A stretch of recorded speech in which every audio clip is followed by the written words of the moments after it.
I guess most recently you had a 2 Chainz Lil Wayne placement, and then you also had a Drake placement, which has been awesome to see on Family Matters, which is, obviously between the legendary beef between Kendrick and Drake, which is insane. I'm sure that's crazy. And I'm not even kidding you. My mom and I were up there with my daughter. I woke both of them up. It was like 11:30 at night. I woke both of them up and I was like, Mom, I got it. I was like, I made it. No, I was just kidding. But, I got the Drake placement. Yeah, I got the Drake placement. It was like, so it was crazy, man. That was definitely, that was one of the cooler moments for sure. Today I have a special guest, Jordan Fox, who's here. He's a producer from Detroit, Michigan, and he has worked on some really cool projects. Obviously, you can see in the background he has an amazing synth collection. Wow, right? I mean, it's crazy. I'm jealous.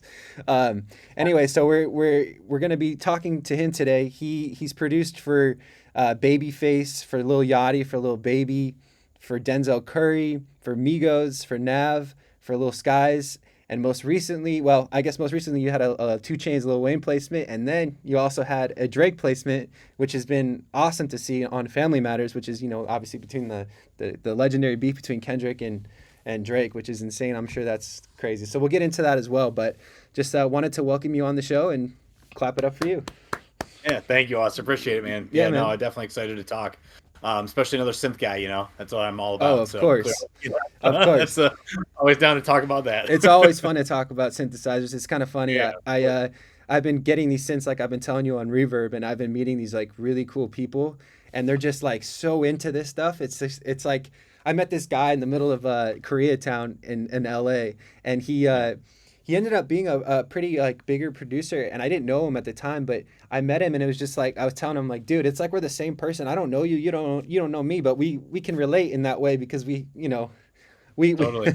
we love synthesizers. Yeah. No, it's funny you say that too, Austin. I can't tell you, every time, like you said, Facebook Marketplace, I'm not in LA, but Detroit's a huge music town too. And dude, like you said, every single time I sit there and talk to the guy for like easily an hour, time just flies. Oh yeah, for sure. Same exact experience as what you're saying. Music's a universal language, man. It's really special to be a part of. It is. It's even how we kind of connected. Like I've been texting you about synths, just asking questions like, hey, should I get this one? Should I get this one? Because obviously you know a lot more than I do with about synthesis, and so like I it's just been great, man. So man, let's jump into it. Do you want to take us back to the beginning of like when you first started producing and kind of how you got into it? Yeah, I love that story. It goes a little further back. Growing up, my grandma paid for piano lessons. I forgot, like age 10 to maybe it was like 9 to 12 or whatever. I hated it, but became comfortable with the keyboard. I love sports. I was like all into baseball and football and shit, and I was like, I don't want to learn this stuff, but I became comfortable and familiar with keyboards, pianos. Obviously, love music because who doesn't? Flash forward to end of my college year. I remember my roommate. I had an iMac I've had it for like a year or two, during college. And he looks at me, he goes, dude, I was like playing his keyboard. And he's like, you can record music on your computer, right? And I was like, no, I didn't know that. And we opened up GarageBand, and it was literally the last week of college, like right before I graduated. And thank God it was that, because otherwise I wouldn't have graduated. There's no chance. I found that thing. I was like immediately hooked on it. So that was kind of the start, just on GarageBand on my iMac. And then, that was 2013. So I've been doing it for like 11 years ish now at this point. It's crazy to even say that, but it's definitely been a journey, and I feel like it's just starting, which is the craziest part. It's like even after 11 years, it's like you finally start to get a little bit of traction, and it's so many ups and downs, as too. I mean, you've had a lifetime of music. I know we talked about that, so it's like, dude, it's definitely a huge blessing. I feel like got really fortunate and lucky meeting the right people too. But so from that point on, I did the like track train grind, like I was making beats and stuff and selling them for whatever, because I thought that was the fun route. And then I found a little bit more about like sample making with Looperman, because I was like, oh, look at all these people putting loops out here. And so I started putting my stuff on Looperman, and then all of a sudden I remember it was the Lab Cook. That's my dude. He hit me up. I forgot what year it was, like maybe 27 or 2018. I can't remember. But he hit me up and he was like, hey man, I'm Rich the Kid's producer. I like what you do on here. He's like, stop posting stuff to Looperman and I'm gonna sign you. And he was kind of putting together a crew of guys, LNK, Mario Peterson, SK Beats is another guy that he had as a part of that, which I mean, they've all done amazing things, but I was a part of that group, and we ended up not signing to Grant, but still talk to him to this day. Like that's my guy. He did Carnival, like he's back up on top again. So really fun to see. And it's just such a solid dude. But yeah, so from that point I just kept like networking and making melodies. I kind of gave up on the selling drum, or excuse me, selling beats thing. I really focused specifically on sample making, started to get into all this hardware shit. I think my first one was trying to think, was it a Rev 2? Oh no, it was a Korg Mini Log. Korg Mini Log was the first one I Okay. bought. $350. I remember my cousin he worked at Guitar Center in Roseville, and he helped me buy my first machine, like Native Instruments Sure. machine. And I remember being like, oh my god, I was like, oh my god, I can't spend $150 or whatever it was. I was like breaking the bank to be able to do it, because I was like, and my buddy and I, he actually was recording lyrics at the time. We split it in half, and my cousin was like, all right, dude, just pull the trigger. Like, what are you waiting on? Come on, Right, like right, let's. right. And now, come to find out, I've got thousands of dollars of gear in my freaking house. It's like, Yeah. what a trajectory that was, $150 to whatever this was. But yeah, so it's been from that point, like you said, it's just like a rabbit hole, and you meet more people, and and then obviously, got connected with Murda and Corey, and that was like 2020, I think, was when that happened, or 2021 maybe. I can't remember exactly what year it was that I signed to them. But yeah, working with them, signed to Warner Chappell, got a joint venture through Murda. Corey, obviously, he's bounced around as far as different companies. I was with Hallwood for a while, and then now he's with Range. So, but yeah, they're fantastic guys. They're the best. And yeah, that's pretty much the story. I kind of just fast forwarded all through it. Wow. But yeah, the beginning's fun though, for sure, For sure. because you have no clue, just like you. I mean, dude, you have no clue it turned into something like this, which is just wild. Right. So like, it turns into something that actually is paying some bills, which is fun. For sure. So Yeah, no, I, yeah, I didn't know your story like that far back, so it's really interesting to see. yeah. I just found you when you already had all these synths, and I was like, okay, Uh, this guy's dope, man. I got. well, thanks, Anyways, Austin. so when did you first start taking this whole thing seriously? Like in the beginning, like obviously you had a machine and you had the Korg Mini Log, and then you had a computer. But like, when did you really say, hey, I'm gonna do this production thing? Yes. So, it kind of, like I was saying, kind of goes back to with Lab Cook. So he was the first, I'd say, like bigger name that noticed my music and was like, "Hey, this is pretty decent. Like, I want to, use your." And I was like, "Whoa, okay, this is legit. It's not just selling $30 beats, to whoever." I mean, he's signed to Rich the Kid. I was like, that would be, So I'd say 2018. It was like I was saying, my that kind of coincided when my daughter was born too, because that was kind of like a wake up moment for me too. Like, holy cow, I got to start like, you know, going full ass into things, not just half assing it. It's Yeah, I get it. kind of funny. But yeah, so I'd say 2018, and then what are we, 2024 here? So yeah, from that point to this point was when I really started putting in a lot of work, like trying to send out sample packs every day, or not every day, excuse me, every week. God, if every day would be nuts. But yeah, I was on that grind for like, I mean, shoot, that was like at least 3 years there. I was doing that every. I can't even tell you how many samples I have at this point, but yeah, just trial and Wow. error, and so yeah, definitely. I feel like now I don't work as much. I mean, I don't know if you know, but I have got like I've got to work a full time job, got 3 kids, Sure, sure, sure. wife, house, all that stuff. So it's definitely not as much as I used to, but you put those 10,000 hours in, and you become good at what you do, type of thing. It's a little bit easier, because you already Yeah. put that work in, so to speak. But yeah, I'd say 2018 was when I really started getting after it. So were you good in the beginning, or did it take time to like become good? Dude, God no, God no. That's dude. No, I mean, it was embarrassing. I still have those files. I have to probably dig one up for you and play it. But dude, it was yeah, they were horrible. On Looper Man, I'd go back to the ones I first did on there. I was just like, I of course was super influenced by Q Beats, because I feel like that 2018 Yeah. wave was when they were like, so it was a lot of that like acoustic type of stuff that I was trying to recreate.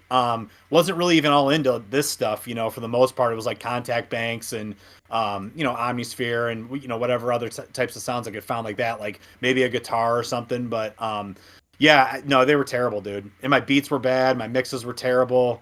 I will say though, which was kind of fun about it, is I feel like I took more risks though back then, because I didn't really know, like what sounds were supposed to, like what sounds are the right sound, so to speak. Yeah. And some of the stuff I made was more, to me, more creative, because it was so unique. And I think if Interesting. anything, that was, yeah, like it wasn't like I didn't know enough how to be able to create the right sounds and use the right sounds how they're used. So I was just making what sounded cool to me at that time. Yeah, So yeah, yeah.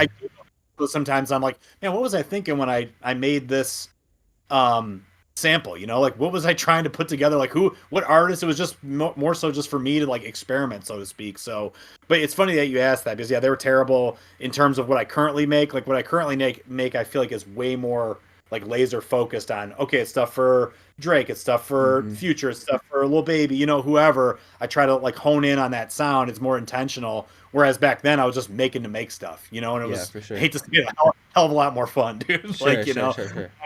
yeah. But it's also good. It's good to have that because then you can kind of create from an angle that you have no rules, and Totally. you kind of create something that made, like you were saying, you don't otherwise you wouldn't create. Which is, I think sometimes, like, I know for me personally, what I'll do in the studio is sometimes I'll be like, all right, I'm gonna make a song with absolutely no preconceived notions as to like any genre or anything. I'm just gonna try to combine as many things as I can, and that has totally led me to new ideas that I've never had before. So I love that. So question then for you is, if you had to go back from the very beginning as a producer today in 2024, how would you start your career if you wanted to actually have a career doing this?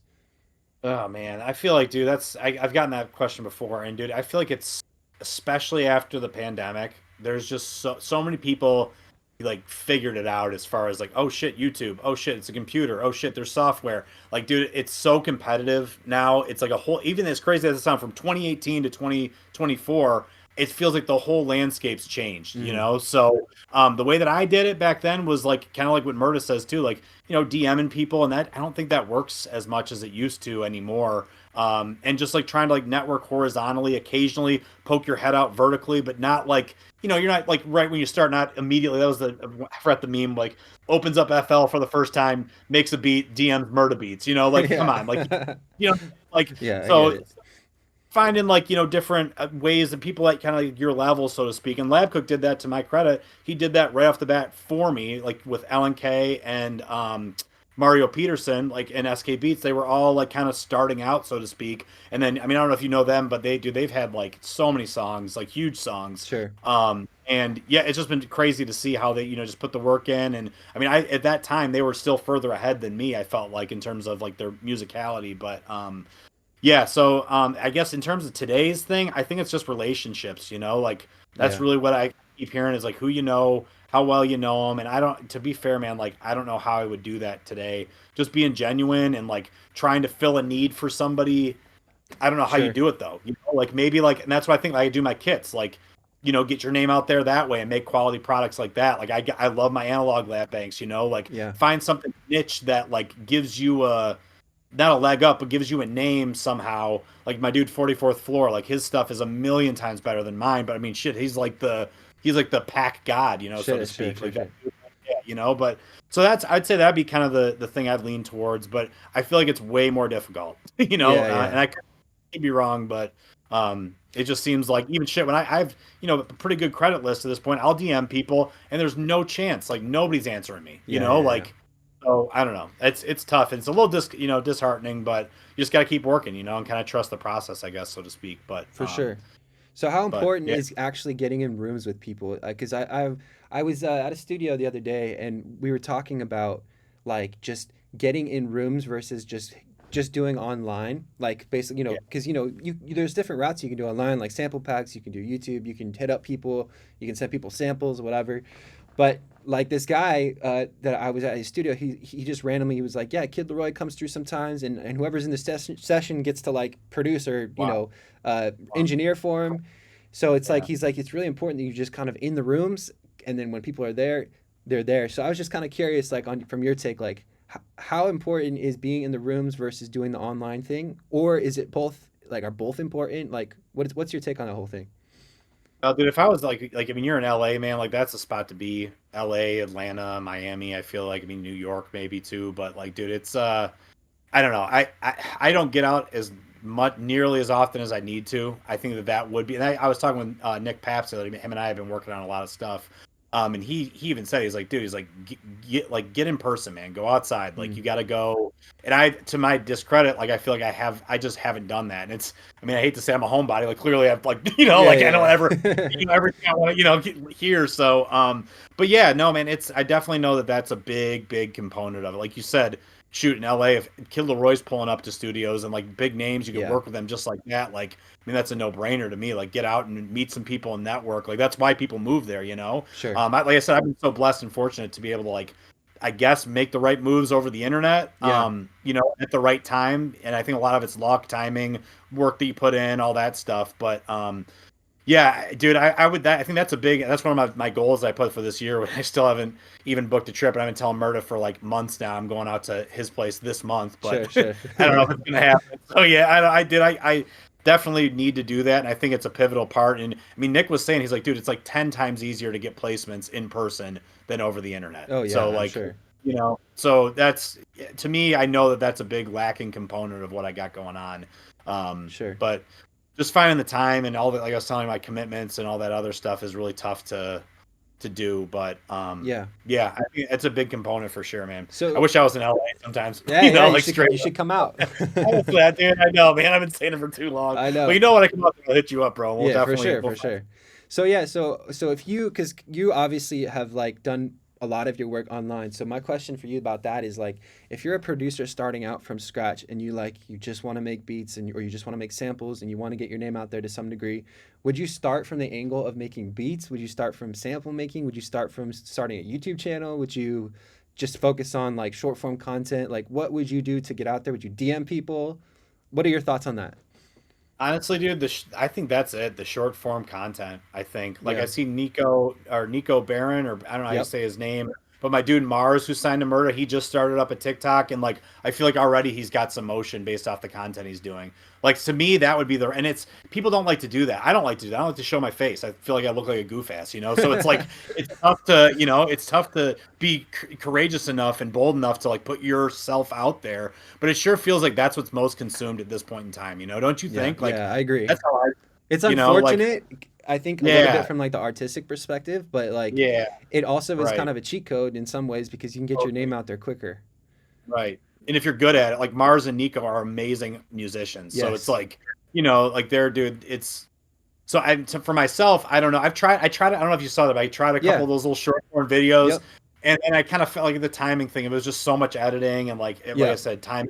So, and, but I think that'd probably be the best route. I don't think one specific thing like making beats, because who knows, maybe you put that short form content out there, artist finds you and say, hey dude, wow, your shit's crazy. Sure. Then like they always say, like, build with an artist, which I've never done, but Sure. like they always say that, maybe that's how that works then, like Yeah. that's where my head would go. But then again, I feel like that's like probably an easy answer. I know I didn't go that route. Like, I just honed in on making connections with people and making samples because that's what people wanted at the time. Yeah. And making something that they couldn't was always the thing that, or it would take them too long to make. That's what I kind of thought. It was like, maybe they could make it, but like, get them that step one already done for them type of thing, Sure. Sure. So Sure. that was but I think at this point it's so flooded, dude. There's so many samples, so many sample makers, Yeah. loop, whatever the hell they call us. But yeah, no, I think the short form is probably the best, but maybe a different angle. I don't know. You just got to do something different. Really, that's what I always say. It's different is better than good, right? Like, that's what I've Interesting. always, like, Dave Pensato said that. I feel like I heard, like, Yeah. even with mixing, they're like, different is better than good, because people are like, whoa, I've never heard that before, or seen that or whatever, consumed that, however, and it catches their attention. So Yeah, for I always sure. thought that was kind of an interesting take, but yeah. That's amazing, man. So take us through then your connection with Murda and how that whole thing came about. Because that's Yeah, pretty dude. cool. That's cool how that whole, Oh, I mean, dude. I know a Oh, little bit, but tell the yeah. people. Oh, dude, it's so, dude. Yeah, like I said, just I feel like it's lucky. But I'll start how I ended up working my way to get Murder to hear my stuff. So, Okay. Pro Logic, who is Nav's engineer, producer. I forgot how I even got my stuff to him, but he and I had a few songs going on with Nav, and he was using my stuff, and this was before I was signed to anybody. And then he was in the studio with Foster, who's signed to Murda, and they were playing his stuff, and Foster was like, "Well," he DM'd me. He's like, "Hey, dude," like, or maybe I DM'd Foster after I saw he was in there with Pro Logic. I was being the stalker or whatever, and I was like, "Yo, Foster, like, hey, I saw you were in with Pro. Me and have a guy." He's like, "Oh yeah, we were cooking up to your samples." He's like, "Send me some stuff." So I sent stuff to Foster. Foster was using it. Long story short, a couple weeks later, he was in the studio with Murda playing the stuff in there, and then I think I saw that he posted something about him and Murda doing something, and I hit Murda up just on the off chance that he would, see my message. And I was like, oh, I saw you were in the room with Foster. He uses my stuff. And he DM'd me back. He's like, yeah, bro, we cooked up like 40 beats to your stuff. And I was like, what? Like, it blew Whoa. my mind even to this day. And that was all he said back. I remember I messaged him a million times after that, because it's like, like I just couldn't, control myself. Yeah, But yeah, so yeah, from that point on, though, I just kind of like kept at it, and I asked him for his email, and he had replied back, and I sent him some stuff to his email, and I would see that he would download it and use it, and I forgot how much time went by, like maybe 6 months or so, and then one night, I didn't even know what, it was a random night, just called me in the middle of the night. I don't even know how he got my number. He called me, and he's like, "Hey, bro," he's like, I love the stuff that you're doing. He's like, let's try to get this, going. He's like, the whole team uses your stuff. He's like, it makes too much sense. I love what you got going on. And I don't know, still to this day, I haven't asked Murda, but I don't know if it coincided with if he knew we had gotten a placement with Migos, the song that I had with yeah, Migos. yeah. I don't know. I think there's probably like, some timing of that happened, but yeah, I think, and then from that point, we just kind of talked to Corey, talked to Murda, and we started kind of hashing out, publishing deal between myself and Murda, and then obviously management with Corey. And yeah, like I said, that was like 2020, 2021. So I was teaching at the time. I don't know if I told you that I was a school teacher Yeah, yeah, for yeah. 8 years, man. So that was kind of fun. But yeah, the kids never believed me when I was like, hey, yeah, this is happening. Like, okay, sure, Mr. Like whatever. But yeah, so that was always funny. But yeah, no, that cracked me up. But so yeah, that was kind of the story with Murda. And then from that point on, like, he just kind of used my stuff, and yeah, and kind of just working on things. The Lil Wayne Sure. placement obviously came through him, Migos too. And yeah, it's been really good though. They're a great Wow, group, and so blessed to be a part of. Yeah, be able to use their brand, and for sure. yeah, So good did you say stuff. that you were working with Nav before you met with Murda? How did Yeah. that connection come about? Yeah, and that's what I was trying to think. So it was through Pro Logic. I'd never met any of these Okay. artists, obviously, but it was through Pro Logic. But I can't remember how I got my stuff to Pro. But yeah, Were you he's a sending great. samples to Pro and then he sent them? Yeah. It was Okay, all yep. got It was it. all samples we had, and I think that it was the Good Intentions album. I was looking at the plaque back there. The Sure, Good sure. Intentions album. I had like 4 songs or 5 songs with Nav that didn't make the cut, and then I made it on the deluxe part of it. But yeah, he was using a ton of it. And then I don't know. I haven't Pro hasn't. I don't know what's been going on. But he hasn't. We haven't been in touch since that point. But I can't remember how I got my stuff to him. It was just kind of like DMing people and getting their contact and saying, hey, I've Right. worked with so and so. Like, finding a way to like make a connection, so to speak. So, but yeah, he's a great guy too. And he for a minute there, he was like, hey, maybe maybe I sign you. You'd be my first person to sign. And it was like coinciding with Murda, and I was like, oh, like, I mean, kind Yeah, of hard to turn down a Murda Beats, of course. uh, potential opportunity. So yeah, but Pro's a great guy. I know 30 Rock and we had been working. That was the one I got the Lil Baby, Lil Yachty song with. Me and 30, he's a great guy as well.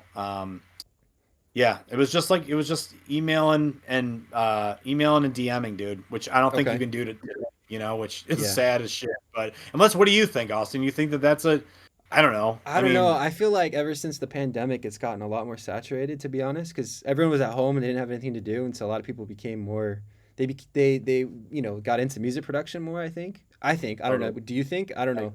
well, I completely agree. It just feels like there's like sample makers coming out of the woodwork, dude. That's what I feel like. Yeah, It's like global, and yeah, the market's so saturated. But it's hard. I um, think. I think at the end of the day, it's just more about building relationships with people and yeah, like being cool with for them, sure. and like they're gonna. Uh, my buddy, I was telling you before, I'm friends with a guy named Sean Neff. He started that Neff headwear company, and I was kicking it Oh, with him. I was kicking it with him the dang. other day, and he told me he was talking to Bauer, who did Wow. Harlem Shake, and he's like I called him up because I was asking Sean. I was like, Sean, how do I get my name out there as a producer? Because he knew, he knows people in the industry, and he started his own successful business, and many of them at this point. And so I was just like, how do I do this? And he's like, I got a friend. I'm gonna call him up and ask him. So he called up Bauer and he asked me, he's like, what's the way that you get out there as a producer?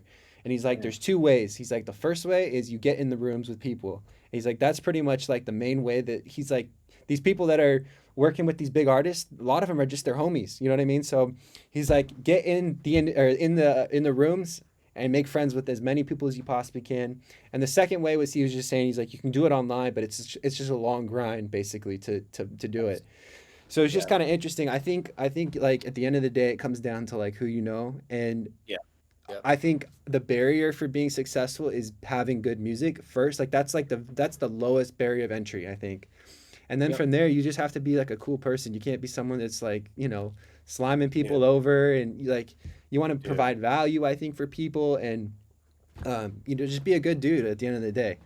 And I think I things. find along those, not to cut you off, sorry, I was Yeah, just no, saying go like ahead. along those lines, dude, with the that being a good dude piece, but really the main thing I've noticed, and I'm so bad at it, dude, and I still to this day am bad. And my friend Coleman always tells me, I mean, just do like that's it. Like don't talk as much. Like Yeah, don't go bombard. And I'm so bad at it, dude, because I've got like such an active brain, and it's sure. like I can't. But that's a huge piece of it is just don't be irritating. Like you said, like Yeah, be a cool person. But like these people are getting flooded by people all day long, yeah, So yeah, it's yeah. like they don't want another person that they got to deal with that's like adding no value whatsoever other than pestering, and that was Sure, me and it still is me, dude. That's what I feel like is like I probably shot myself in the foot.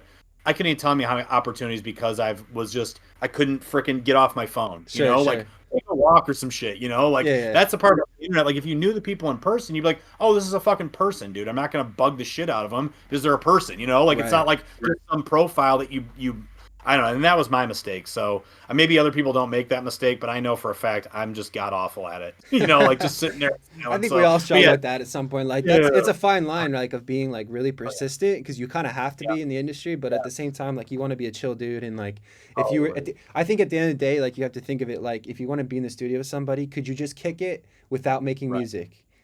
And right. the music That's is just a plus, you know what I mean? And I think naturally things come that way. That's at least what yeah, I've experienced so far. Like the times where I've just been cool in studio sessions, it's like we'll talk for 30 minutes beforehand just about life, and then right. naturally a song comes from it, and we're cool and we're friends outside of the studio, which is I think is the best way to do it.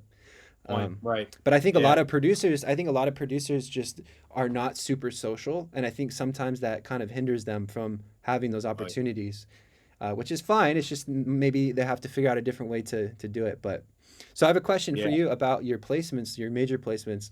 Oh yeah. What what percentage of them were from samples, and what percentage of them were from actual beats that you made?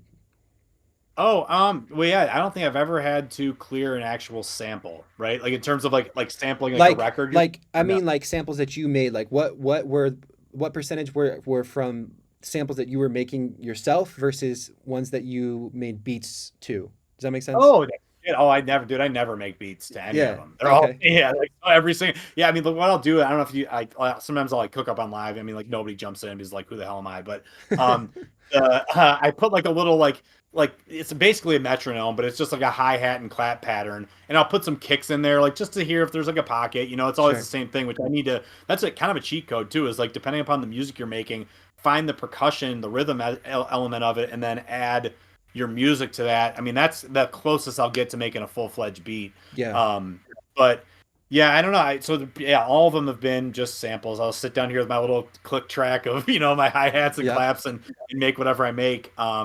But yeah, I don't like I said, I probably should get back into making beats because that is fun, like putting together a full idea rather than just making a something with the melody, because people always do ask me, people that don't know how to or know about production, they're always like, what part do you do? Do you do the beats part? And I'm like, Yeah. yeah, I do the music of the beats. And they can't distinguish between the beats, like the drums and the melody, like most people can, I feel like. So it's always difficult to explain. So I don't know, I feel like I am at a point where maybe I could start putting drums to stuff. I feel like that's always, at least in my opinion, that's been, those are the guys that do the drums for the most part. They're the ones that have the relationships, so it's Yeah. like there's no point in me doing it. They don't want to hear my shit. They want to hear their Sure. shit. So that's my thought, but So I do could you be wrong. so do you think Yeah. it's kind of useless to do the beat route at first if you don't have the relationships?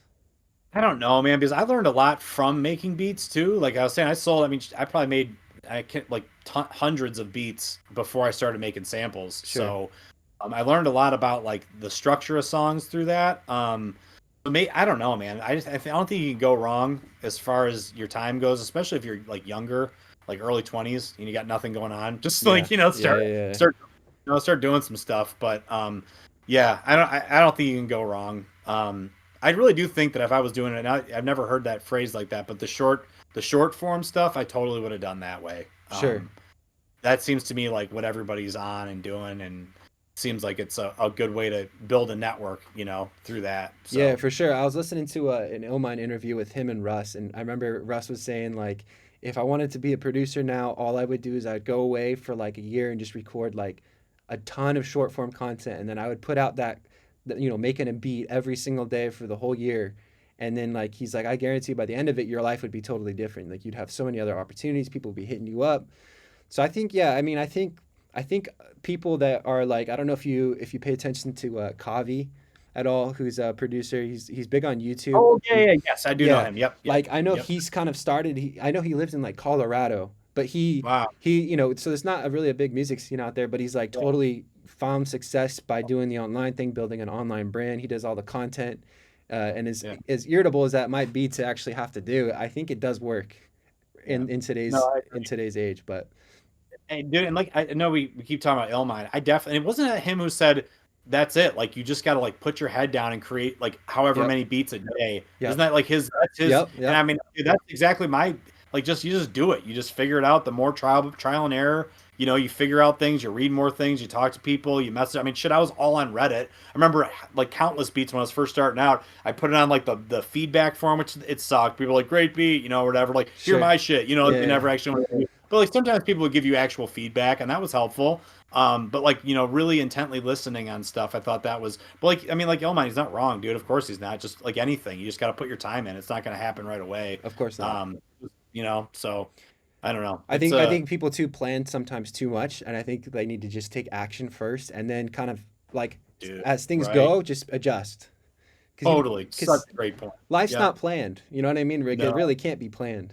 no, can't be planned. Yeah, no, without it. That's such a good point. Don't think, just do more. Yeah, Literally, that's it. yeah, Like do it. for sure. Like you know. But yeah. Was that I saw that? I think it was Elon Musk who posted something. It was like, we don't do it because it's easy. We do it because we thought it was going to be easy or something. It's true. It's so true though. Yeah. Oh shit. Yeah, Yeah, I that mean, cracked me up. that's pretty funny. Yeah, I had a buddy who he worked at SpaceX for a while, and he ended up getting me into the factory there, which was like super No, cool. I was yeah, like, I brought my dad who loves engineer kind of stuff, so he was like dude. totally into Yeah. it. Oh, But I'm yeah, sure. looking at that stuff, it is not Yeah. easy what they're doing. Can't even imagine, dude. Can't even. That's No, literally rocket science. That's what that is. literally, yeah, yeah, yeah, for sure. So okay, That's, so take yeah. us through then your most recent big placement with Drake, Family Matters. Yeah. How did that come about? And then Yeah. So that's not only how did it come about, but how did it feel? I'm sure that was oh, crazy. dude, it's nuts, man. It's nuts. Yeah, this past couple weeks have been crazy, man. Like just absolutely crazy. But yeah, the way that it came about was so Kevin Mitchell, who's signed to Simon, I think is his manager. Uh-huh. Kevin and I have been working for a while, just like flipping each other samples and stuff. And we just had a few that were laying around, and I guess Simon hit up Kevin a couple weeks back. I forgot how many weeks ago. Hit him up and was like, "Hey, send me a pack of some stuff. Didn't really tell you who it was, type of thing." And I guess Kevin was at work, I think is the story. And he said, only send me samples that you did, no other producers on there, right? Hmm. And so Kevin put together a quick pack of stuff on his phone because he was at work. And he's like, I got to get over ASAP. And he included the only sample he included that had another producer on it was the one that got placed, him and I. So he sent it over to Simon. I guess they recorded to it or whatever the situation was. And then they found out after the fact, they're like, "Fuck, dude, there's two producers on this." So it was like, it was kind of a tough point. But yeah, then that was the quickest from when I found out about it to it actually coming out. Yeah, Usually it's like, I mean, shit, like minimum 6 months, from sure. like, oh, you hear the record's made, and then you have to sit there and wait forever. I mean, that Two Chains one I waited for 3 years on, dude. I think it Wow. was literally 3 years. Yeah, it was nuts. Yeah, it was 3 years, 2.5 or 3, something nuts. But freaking yeah, this Drake one, dude, that just came out of nowhere, and yeah, the moment it happened, dude, I was just like, I couldn't believe it. I resigned to the fact. I was like, oh, whatever. We kind of got a hint that it was Drake, like later on, like, okay, maybe it's Drake because this is happening. We Yeah. never got confirmation. They kept it super hush hush. And whatever it was, I was like, it's scrapped. And then all of a sudden that night, Kevin texted me. I was up at my cabin actually, and he texted me. He was like, dude, Drake dropped. And I was like, what is it? Our song? And he's like, yes. And I do. I'm not even kidding you. Like my mom and I were up there with my daughter. I woke both of them up. It was like 11:30 at night. I woke both of them up and I was like, "Mom, I got it." I was like, "I made it." No, I was just kidding. But I got the Drake he, placement. yeah, I got the Drake play. Yeah, she was like, yeah. So I like it was crazy, man. That was definitely Wow. that was one of the cooler moments for sure. But yeah, like I was telling you, the past few weeks have been crazy. I got a new job at my company, which was amazing. I had my Sure. third kid, amazing, and then this Yeah. Drake thing. You know, I guess good things happen in threes, so to speak. Don't they usually Sure. say it's bad things? Bad things Yeah, happen in bad threes. things, bad things. Yeah. But yeah, I don't consider those bad. But yeah, no, it was wild, man. So extremely fortunate. And yeah, I really it's I mean that's what's funny too is like that Kevin of course used all the right sounds, used the right it was the right time for whatever it was. He chopped my sample up. And but it's like it's always the simplest thing. It was like it was two chords, two chords, Sure. and Kevin did like additional like strings in the background. But yeah, man, it's just wild how those things just happen. And it's funny, it's crazy about this time about ebbs and flows of this too, Austin. 4 weeks before that, when I had gotten my new job, I literally said to my wife, and I say this all the time though, so it doesn't really have that much impact. But I said to her, I was like, because nothing was happening. I just got turned down for my publishing deal, like Yeah. my option. Like, you don't have anything in pipeline, nothing's gonna happen, we can't re-up you, whatever. Yeah. I was like, well, shit, maybe this is that point, then the direction of like, hey, desk job, you're doing really well over here, Yeah. give the music thing up. I told her, I was like, maybe now is when I sell my stuff and just give it up. And if you would have told me 4 weeks from then, I would have had a song with Drake, dude. Like, it's just crazy how like it's like a lottery ticket, dude. Like Illmind Sure. says, like literally, it's like a lottery ticket. So right when it's funny how it's always like that. Right when you're about to like give up, something cool happens. Because you have those moments all the time. You got to take a break. You just feel like, man, this just isn't fucking working. Like it's just so frustrating. Yeah. But then you ride these high, like you have that high of the song, and it's like, oh my god, it's such a dopamine hit. But yeah, it's wild how, like I said, it's just such a pendulum swinging back and forth. Like, For sure. but yeah. That's So that a was the story. that's awesome. That's a theme though I've noticed is like things tend to happen right when they're almost at the worst. And then all of a sudden things like if you just keep going, there's like this meme I've saw where it was like this guy and he was actually it's not even a meme. There's a story have you ever read Think and Grow Rich by Napoleon Hill or heard of the book? Part of the book for Okay, sure. so Yeah. there's this story of this guy in there who he bought this big piece of land and he was digging for years to find gold, and he basically sold the property because he couldn't find the gold. The new owner came in and the gold was only 3 feet away from where he was digging, and it ended up being like worth millions and millions of dollars. And so like the story is like right when you're Don't about to give up, don't because something don't good's give up. coming up on the other side of that place. I think. Yeah, that's I've never heard that story. That's incredible though. And Yeah. that's dude, like it's so relatable across everything. That's what Murda's biggest advice Yeah. is just keep going. Like literally keep going. That's what he says every single time. Sure. Keep going.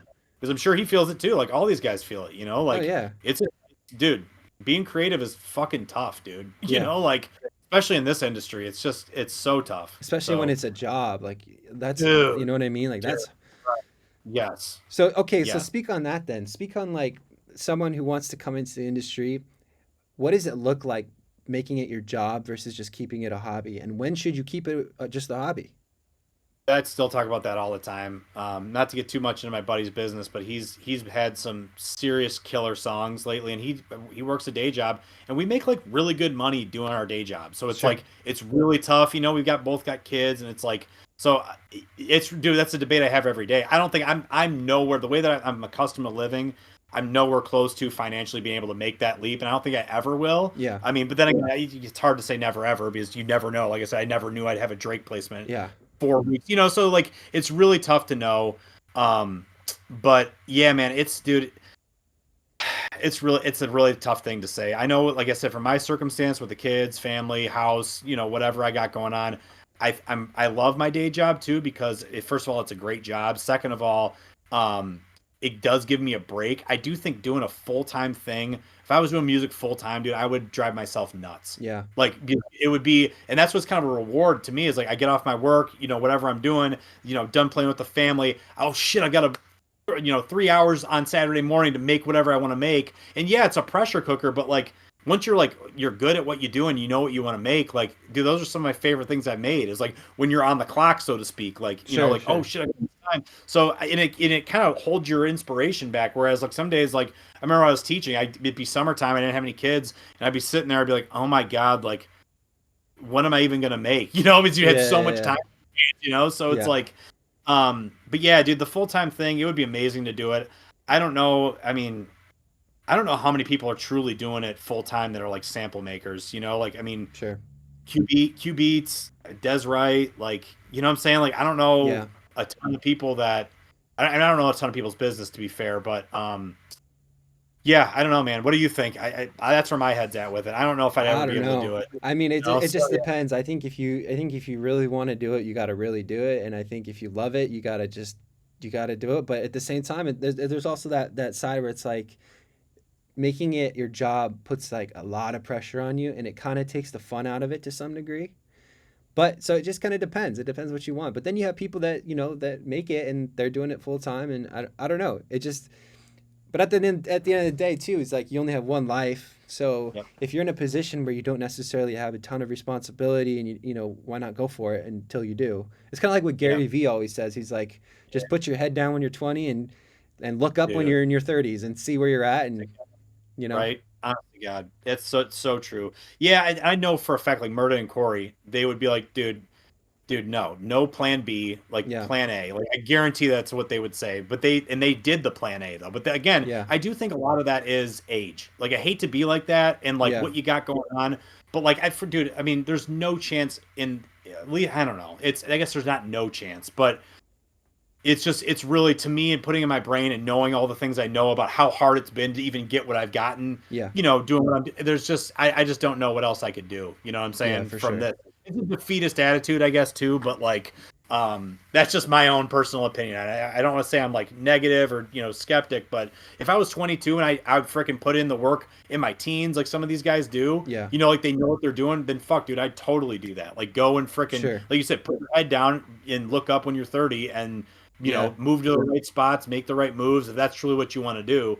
But 35-year-old man, like that's yeah, like got into it when I was 23. Like I don't know, sure. that's just how. But if you've been doing it for however long, that's my thought. But again, that's I just agree. maybe that's the Midwest in me. I don't know. Yeah, Like yeah. yeah, Yeah, I think but you have to weigh your life too, like what responsibilities you have at the current time, and and uh, like I said, I do enjoy my regular job too. yeah, That's the other. So yeah, it's and kind of. I don't know. I've had a few buddies that have told me that have done music full time. They're like, you should maybe just think about keeping it as a hobby, just Yeah. because I know a few people who work at some companies, and they it's just a lot of work, and it's like I don't want to go home and actually do music anymore. I just because it's my job. So it depends. It depends what you want, I think. But Yeah, I have one more for question that. about that Drake placement. So how soon, like when you made the loop, how soon after was it placed? Because you said it was like really quick. Yeah, so I made that loop and sent it to Kevin. I don't even know when I made that, but it was like probably this year, probably. I Okay, made that loop. And then Kevin, yeah, it was one of my more recent packs, I'd say. And I do like maybe like two a month now. I don't do sure. it every week. So yeah, and then he flipped it. I don't even remember. It wasn't sitting around that long. Which that's kind of the case most of the time. I feel like it's mostly like new stuff that someone picks up and uses. But Yeah, I think like it'd be like weeks to months. Like not anywhere near years. There's sometimes things like that there where it's like years, but definitely not a long time. So, okay, but it wasn't like hey, this he's working, cook up this vibe type of thing. It was sure, sure, something sure. I already had, and he had already had. So, um, yeah, Crazy. yeah, it's crazy, That's right? The crazy. time, Yeah. yeah, especially like I So said, 4 weeks before is thinking about quitting, so So oh yeah, for sure. For those who don't know, it was the second beat on that song. Is that yeah, correct? second, Okay. yep, yep, Cool, yeah, the cool. second melody, yep, Yeah, that's yeah. that's crazy. I could tell too a little bit. I mean, I'm not gonna lie. I could tell it Oh, was you. yeah, Yeah, yeah, yeah, I could yeah. tell. Dude, I definitely love that like darker sound things. Like people can do like melodic shit. I'm so bad at melodic shit, Sure. so bad at it. So like I can do the dark stuff all day, and I feel like synths like kind of maybe I'm just wrong, but I feel like they lend themselves to. That was a sample on the Mellotron. Now that I think about it, Oh, it was really? Okay. yeah, string and I think a horn and a string. So Wow. but yeah, That's crazy. yep. Well, tell us a little bit about your synth collection that you have. Maybe go back to the beginning. Like I know you said you got the mini log at first. How did it Let me go from just getting one synth to to what you got now? let I me know it's a do rabbit that. hole. No, dude, and I'm pulling this up because I've taken a note on all the synths I've had and sold. I gotta find it though, so hold on one second. Okay. I would have had this one before. Shit. I wish I would have. No, Oh, it's here we all go. good. Synths. Sweet. Okay, so like I said, it started with the mini log, and then I got a sub 37. That was like my first big one. Then I got a Teenage Engineering OP1. Okay. That was a funny one. That was my first reverb purchase, Mm-hmm. and I don't know what I was thinking, but I bought it, and then I ran it, whatever, and I plugged it in. Long story short, I freaking cooked the CPU of it, and dude, like because it was on the wrong input for like the charger basically, Sure. and I learned that lesson the hard way as far as buying a new thing. Like I long story short, I had to send it back to Sweden, wherever the fuck they make those things, and I ended up paying like I don't know, like $600 more than it would have been new to get it fixed, you know. So it was Really? like, oh, Oh my. you definitely pay some prices early on. I remember I never liked that thing because because it burned me so bad, cost wise up front. I never even gave Sure. it a chance because like fuck that thing, dude, it screwed me over. But yeah, so that was that, and then Rev 2, I love the Rev 2. That was what I did the Migos, that Migos song on was the Rev 2. Sold that one.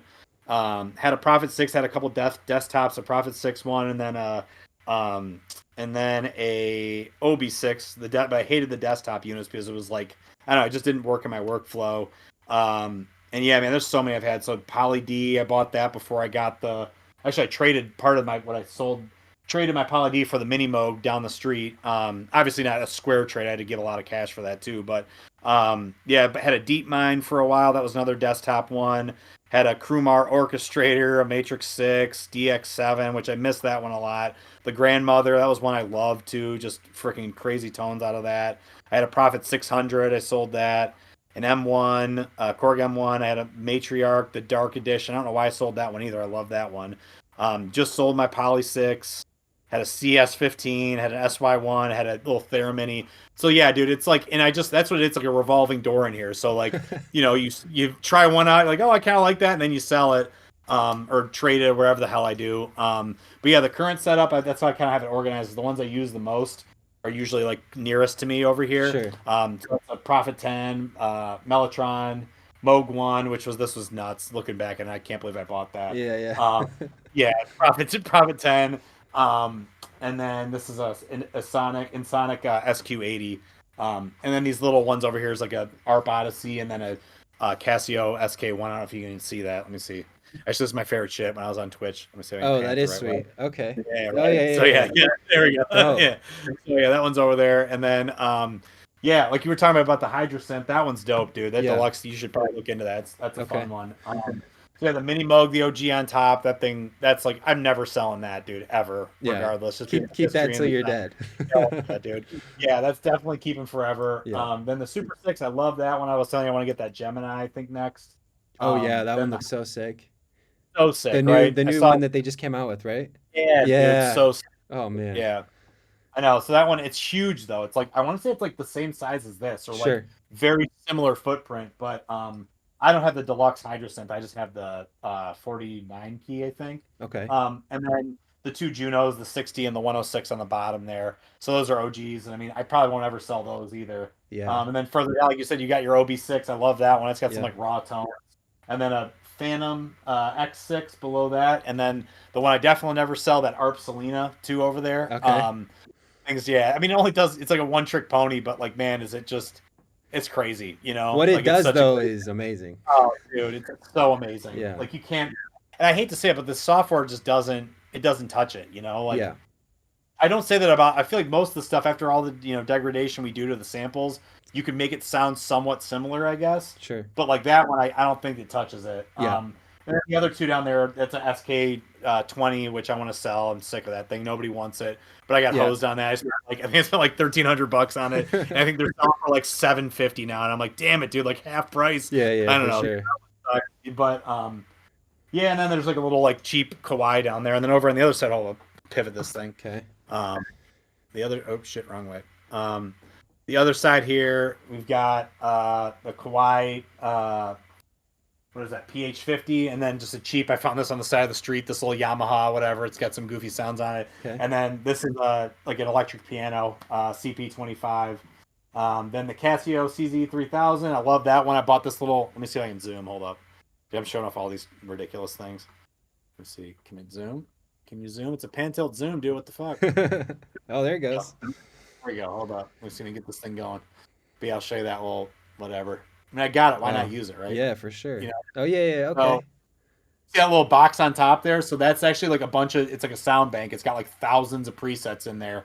So I just plug that thing in, and like, Wow. dude, I've got just more presets. And then same with the D50 below. So if you do, I actually sent you that link because I saw you had the D50. Yeah. It's like a sound card that goes in and it has all the D50 banks in it. Really? Oh Um, yeah, for sure. Send yeah, that to me after. I would love yeah, that. I'll definitely send it. It's yeah, it opens it up to literally every sound they have for it. And then below that, I got this one on Facebook too. That JX8P. That Yeah. thing's so clean. And then the controller was something separate, but yeah, man, Wow, what a it's definitely collection, man. That's yeah, right. insane.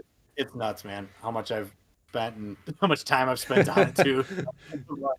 Yeah, For it's funny. sure. So, okay, so question about the Prophet 10. Is it mono or is it a stereo output? Yeah, it's It's mono. mono. Yep. Okay. Yep. So, how do you track that? Is it just going in Yeah, mono? yeah, so I wish I could pivot the camera over here, but I've got a patch bay, and of course it's funny. I bought like an asshole, and I found this the hard way a lot of times. I was like, oh, I don't need a ton of inputs or outputs. I'll just get the Apollo X6 because it's cheap. And I mean, of course, the patch bay works, but it would be so much cleaner if I could just have all these things routed. Sure. It's not like it's a complicated patch bay, but it'd just be quicker and easier. So, buying it once is always better than buying it twice, I feel like. But Yeah. yeah, I've just like patched in, and then I just route it to. I have all my inputs and outputs on my Apollo patched into that, so I just route it to where it's got to go, and then just track it into Ableton. Okay. It's just like yeah, just a mono. Sometimes I'll throw it through the pedals and then bring it back in stereo, but Sure. most often I just send in a clean signal and Sure, sure, um, sure. but No, I yeah, get it. So, it's fun. what's your favorite mono synth? Ooh, probably For the Mini Moog. the Mini Moog? Yeah, Okay, yeah, yeah. probably the Mini Moog. It's Yeah, like yeah. oh man, it's just like they can do. I mean, do it all too. It's just crazy. The bass on that shit, dude. There's nothing that can touch it, in my opinion. Oh, yeah, But for sure. the profit's close, though. I'd say that's a good one. Okay. But What's your favorite poly synth, would you say, that you have so far? that's a good question. Dude, the Junos are so classic too. They're Yeah, just like I don't know. All these. So this one's great. I don't use this nearly as much as I should. This Prophet X is great. The two Junos, the Hydrosynth, the Super Six, they're all a blast. Honestly, I feel like you can't go wrong with like Roland stuff. At least no. that's my. I like the owner Oh Roland, yeah, but it's classic. yeah, right. So okay, Yeah, so this guy. talk about the Prophet 10 that you or the Prophet X. Yeah, oh yeah, So yeah, because I've been oh yeah, thinking about getting that one. Tell me a little bit yeah. about that. It's dope, dude. The thing that I didn't actually Murda put me onto that too is he has this one. He Yeah, only has like I think like two boards, but um, it's cool because it has all the like contact bank like acoustic instruments on it too. So it's a synth and you can obviously layer. It has patches that have layered like strings or orchestra or choir or whatever, but it has like a synth component too. sure. But you can also buy banks for it too. So like I bought like 4 or 5 expansions when they go on sale, and then you just pipe them in there. There's like a OB, what the hell was it? I think it's an OBX expansion. I use quite a bit. There's like some acoustic ones like pianos. But yeah, it's a great synth man because it's expandable too. Sure. So I like it. I don't use it again. I don't use it as much as I feel like when I first like get down here and start making stuff, I flip on the Mini Moog, I flip on the Mellotron, I flip on the Prophet 10, and then sometimes the Junos. Like that's kind of what I do. Yeah. For whatever reason, I don't immediately go to this one. I don't know why, Yeah, but for sure. How do it's you got a lot of. Oh, sorry. Yeah. how do you track like when you're tracking like the actual synths into Ableton? Yeah. Do you put a metronome on and then you're just recording all audio? Yeah. And Yep. how do you make it so like are you just good at playing to where you don't have to like go in and quantize after or how does that work? No, I'm No, the worst, okay. dude. It's so fun. I bring people down to my studio and they're like, "Man, you must really be good at playing keyboard." I'm like, "No, dude, I'm good at playing software. Like, I can't play Sure. for shit." But like, I just experiment on the boards, and like you said, is in Ableton. I don't know if you're familiar with. I don't know what DAW you use, I use but Ableton, so I yeah. so I have my the boards I'm going to use. I have them patched into Ableton, and I have them all grouped under one like Yeah. bus, so to speak. And then I'll record the output of that group, which is all my synths that are in there, and I'll put it into one single track. So like if I'm playing like two synths at once, like this, Yep. like it'll be together. And I find some magic when I like go back in there chop them up, however I do it, find a part of it, loop it, so Sure. it's really just like it's trial and error, like Okay. I'm so bad at playing stuff, but then you'll find something and you can layer something on top of that, that's kind of unique to it. But yeah, that's how I do it. I usually just group them all into one like bus, so to speak, and then record the output of that. And like I said, I have my little click track that I just play to. So it's somewhat in time, but Sure. it's I don't ever use MIDI. Like MIDI, I have it all set up for MIDI, but like I barely ever use MIDI. The Yeah. only time I would do that is if I like like I'm using like Scalar or something. I'll use Scalar and then send it out to this. But I don't know. It's just a pain in the ass. I think Yeah, more no, so. I just wanted to know because sometimes I struggle with that. I'm like, man, because I play keys, but even still, it's like getting right on the metronome is pretty hard to do sometimes, So Yeah, I will say I've definitely spoiled a lot of takes, like you said, by not being on time. yeah, So for it's sure. like there's always that like weird, but sometimes those little micro differences make the difference though too. So I don't know, but Yeah, quantizing is huge for sure. So yeah. So you've been putting out packs, a lot of packs through Drum Broker. So yeah, speak on that. Like, how did that connection come about? And then also speak on your latest one shot pack that you just put out yeah, because that yeah. thing's So one shot. awesome. Yeah, thank you, Austin. I put a lot of time into that. So yeah, that one's literally all the boards in this room. So Crazy. yeah, it's that was a lot of work, and I hope people buy it and they like it. I'm glad, so pumped to hear that you like it, man, dude. It's Oh, yeah, it's it means the awesome. and like you said, I mean, I think it's a pretty good value for $60. Like, dude, this is Yeah, thousands of dollars of equipment, So like, I don't know. I mean, of course, it's not the synthesizer, but they're the same sounds like the sources. But yeah. yeah, no, it's You'd have to pay yeah, so much to even just get one of oh, those synths to let you know what I literally, mean. So yeah, it's a yep. great deal. Yeah, I think so too. Appreciate that. But yeah, no, it's that came about so through my guy Unknown.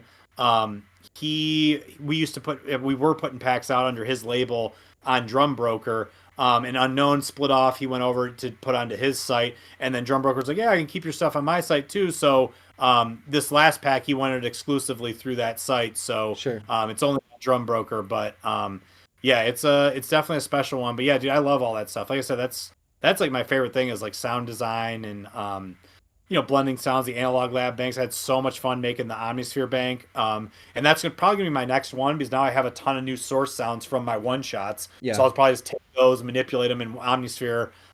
There's just so many capabilities you can do. I mean, I'm sure, but like Yeah, for you put sure. the thing in there and you tweak endlessly to get sounds and whatever you need to do. But yeah, no, I've got those 3 analog lab banks. They've sold like crazy. People seem to love them. People always hit me up and like, dude, I love your bank, whatever. And I don't think the Omnisphere one sold that well, but I had more fun making it than the analog lab ones. Okay. Uh, and I know my first one shot kit, dude, that still sells to this day. Like people Sure. love that. But yeah, I hope this one does well too. I So, love I love your analog lab banks. How you have the multi right, dude, layers. yeah, So you have yeah, like the it's left hand you can play like a bass, and yeah, the right hand you can play the keys. It's almost like you have two yeah, synths. I think that was super totally. cool.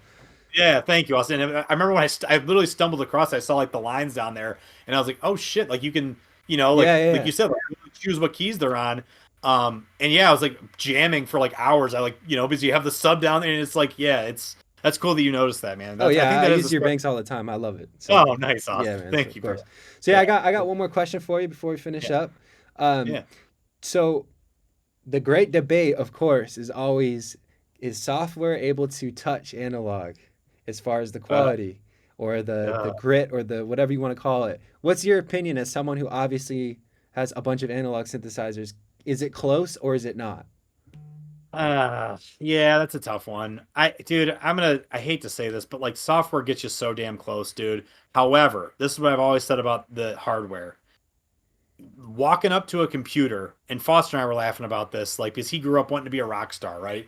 And he was laughing because I mean, to some degree, you like as a producer, you kind of are like you're a musician, right? Sure, sure. But he was making everybody laugh because he's like some days I wake up and I look in the mirror and he's like I wanted to be a rock star. I was a kid playing an instrument. He's like, and now I play a computer.